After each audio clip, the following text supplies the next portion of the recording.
شکر ہم خدا کی ذات کا، خدا کی ذات کا نیا پھر دن ہوا۔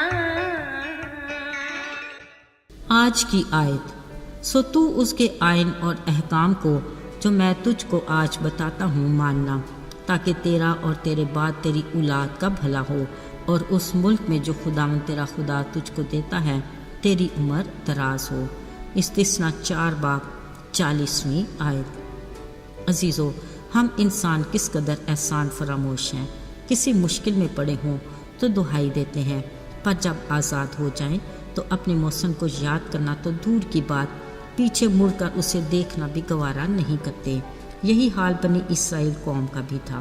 خدا اپنے زور بازو اور بلند ہاتھ سے انہیں مصر کی غلامی سے نکال کر لایا، اور ان کے باپ دادا سے کیے عہد کے مطابق اس سرزمین پر لے جانا چاہتا تھا جہاں دودھ اور شہد بہتا ہے۔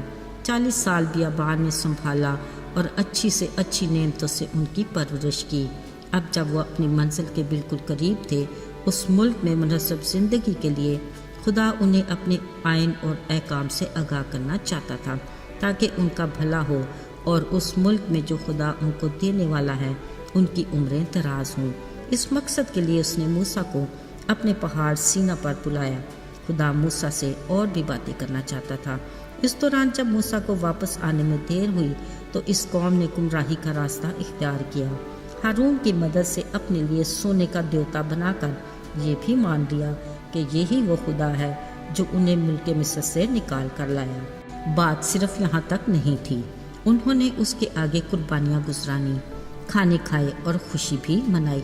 افسوس، وہ خداوندوں کے خدا کو بھول گئے اور موسیٰ کا بھی انتظار نہ کیا۔ عزیزو، کلام مقدس میں لکھا ہے کہ جب خدا موسیٰ سے باتیں کر چکا تو اسے نیچے لشکرگاہ کے حالات سے آگاہ کرتے رخصت کیا۔ اس وقت موسیٰ کے ہاتھ میں پتھر کی وہ 2 لوہیں تھیں جن پر خدا نے آئین اور احکام لکھے تھے۔ وہ اس قوم کو منظم اور بھرپور زندگی گزارنے کے لیے دینا چاہتا تھا۔ جیسے ہی موسیٰ ان لوہوں کو ہاتھ میں پکڑے نیچے اترا، انہیں ایک سونے کے دیوتا کے سامنے خوشیاں مناتے دیکھا تو غصے میں ان لوہوں کو پٹک دیا۔ دیکھا جائے تو موسیٰ کا غصہ اپنی جگہ پر جائز تھا، اور خدا کا غضبناک ہونا بھی درست تھا۔ اب دوبارہ خدا نے موسیٰ کو پتھر کی اسی طرح کی لوہیں تراش کر اپنے پاس اوپر پہاڑ پر آنے کو کہا۔ اسی دوران موسیٰ ان لوگوں کے گناہ کو معاف کرنے کی درخواست بھی کرتا رہا، اور خدا نے بھی اس کی سزا کا حکم صادر فرما دیا۔ مگر یقیناً بنی اسرائیل قوم کے ساتھ ہمارا تجسس بھی بڑھ گیا ہوگا کہ آخر ان پتھر کی 2 لوہوں پر خدا کے کون سے احکام درج تھے۔ عزیزو، یہ خدا کے وہ 10 احکام تھے جن کے بارے میں خدا نے کہا، تو بھی جان لے اور اپنے دل میں یہ جما لے، اور اپنی اولاد کو بھی اٹھتے بیٹھتے راہ چلتے سکھانا، بلکہ دل کی تختی پر لکھ لے، پھر ان پر احتیاط کر کے عمل کرنا، تاکہ تیرا بھلا ہو اور زمین پر تیری اور تیری اولاد کی عمر دراز ہو۔ آئیے ان 10 احکام کے بارے میں جانتے ہیں۔ پہلا حکم، میرے حضور تو غیر معبودوں کو نہ ماننا۔ عزیزو، یاد رہے ہماری زندگی میں کائنات کے خدا کے سوا کوئی اور دوسرا خدا نہیں ہونا چاہیے۔ فقط وہی ہماری زندگی کا اہم حصہ اور ہماری خواہشات کا مرکز ہونا چاہیے۔ دوسرا حکم، کوئی تراشی مورت نہ بنانا۔ ساتھیوں، اس حکم کا تعلق بتوں کی پوجا سے ہے۔ اکثر ہم اپنے گناہوں کی مناسبت سے اپنے دیوتا بنا لیتے ہیں جن کا ہماری ذات اور احساسات پر خاص اثر ہوتا ہے، مثلا مال و دولت، کوئی کھیل، خوراک، نشاور ادویات، کوئی دوست، ٹی وی، فلم یا ہم خود بھی۔ یہ سب کچھ کسی نہ کسی طرح ہماری ذات کے لیے ہی بت بن جاتے ہیں۔ تیسرا حکم، خدا کا نام بے فائدہ نہ لینا۔ بے فائدہ سے مراد فضول میں غیر متعلقہ طور پر بولتے رہنا، بیکار بولنا، خدا کے خلاف ناحق کچھ کہنا، خدا کی قسم کھانا یا خدا کے نام کو بے ادبی سے یا پھر مذاق کر لینا۔ چوتھا حکم، سبت کا دن پاک ماننا۔ خدا نے ہمارے آرام کے لیے ہفتے میں 1 دن الگ کیا ہے۔ خود خدا اس کا عملی نمونہ ہے۔ انہوں نے 6 دن میں پوری کائنات کو تخلیق کیا اور 7ویں دن آرام کیا۔ ہفتے کا پہلا دن یعنی سبت اتوار کا دن ہے۔ یہ دن خدا کی طرف سے مقرر ہے کہ ہم خدا کی شکر گزاری اور عبادت کے لیے اضافی وقت گزاریں۔ پانچواں حکم، اپنی ماں اور باپ کی عزت کرنا۔ ہمیں غیر مشروط طور پر اپنے والدین کی عزت کرنی چاہیے۔ ان کا احترام کرنا ہمارا فرض ہے، کیونکہ خدا نے انہیں ہماری سرپرستی کے لیے رکھا ہوا ہے۔ اپنے والدین کی اہمیت کو پہچان کر ان کی قدر کریں، اور اس کے ساتھ خدا کی عظیم برکت کا وعدہ بھی ہے، یہ کہ تیری عمر دراز ہوگی۔ چھٹا حکم، تو خون نہ کرنا۔ عزیز و روایتی طور پر اس حکم کو یوں لکھا گیا ہے کہ تو خون نہ کرنا۔ ویسے عبرانی میں قتل اور خون کے لیے مختلف الفاظ استعمال کیے جاتے ہیں۔ تاریخ میں قائن کا اپنے بھائی ہابل کے قتل کا پہلا ریکارڈ ہے۔ اس طرح کے سلسلے آج تک جاری ہیں۔ خدا کے کلام کے مطابق بھائی سے عداوت رکھنے والا بھی خونی ہے، اور کسی سے نفرت یا حد سے زیادہ غصے کرنے والا بھی خدا کی نگاہ میں خونی جیسا ہے، کیونکہ وہ ہمارے باطن اور ظاہر کو جانتا ہے اور ہمارے خیال اور عمل پر نگاہ رکھتا ہے۔ ساتواں حکم، تو زنا نہ کرنا۔ بری خواہش کرنا اور کسی پر بری نگاہ ڈالنا بھی زنا کے زمرے میں آتا ہے۔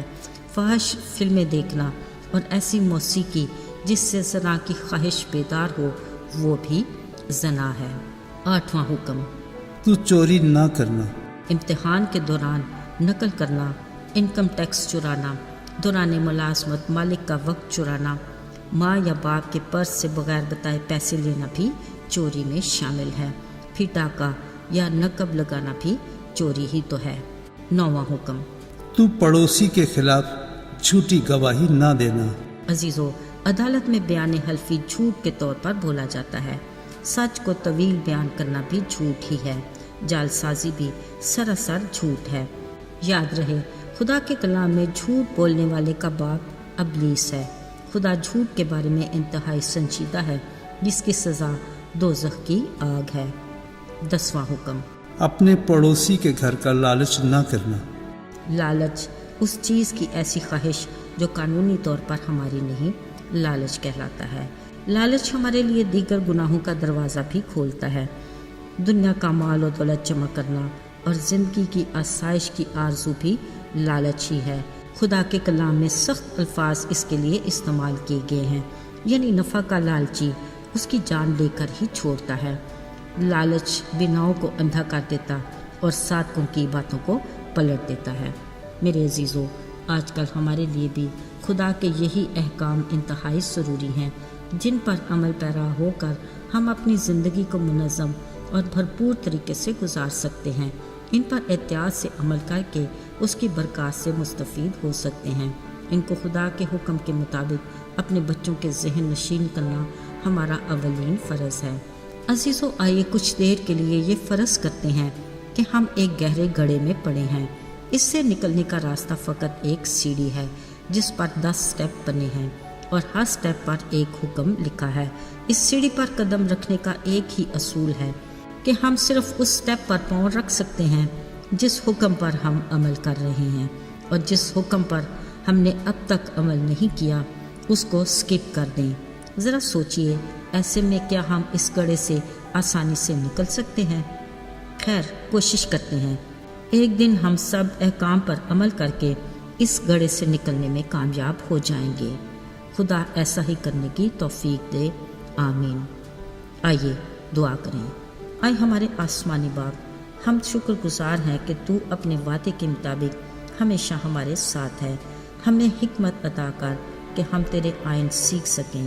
ہمیں توفیق عطا کر کہ ہم ان پر احتیاط سے عمل کرنے کے لائق ہوں۔ یسوع کے جلالی اور مبارک نام میں مانگتے ہیں، آمین۔